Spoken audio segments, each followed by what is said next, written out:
ও ভাই রংপুর যাবে? হ্যাঁ যাবো, বসো।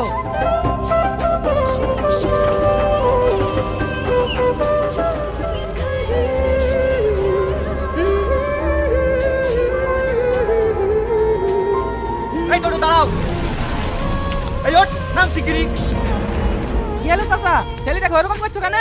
আর বুঝলো না, এই ছোট টোটোটা উঠি আমার মেয়ে দিকে একভাবে তাকিয়ে আছে। এই মেয়ে দেখলে লাল পড়ে না, নাম শিগগিরি। আরে ছাড়ো চাচা, এই লিয়া ঝামেলা করো না। এই তুমি একটু এদিকে সরে বসো। না না, শরীর বসলে হবে না, ওকে নামি দাও। হয় বুঝলে হয় চাচা, আমাকে ভাড়া মারতে হবে না। তোটারে বারবার আমি দেবো, তুমি ওকে নামাও, আর যদি না নামাও তাহলে আমরা নেমে যাচ্ছি। না না চাচা, আপনাদেরকে আর নামতে হবে না, আমি নেমে যাচ্ছি। এই চাচা কে? তোর বাবা আমার ভাই হয়, তোর কোন যদি তুই চাচা হই আমাকে আগে বলি যা। সরি স্যার, আমার ভুল হয়ে গেছে। চাচা বলি লাইন ক্লিয়ার করছে, আমি কিছু বুঝিনি না।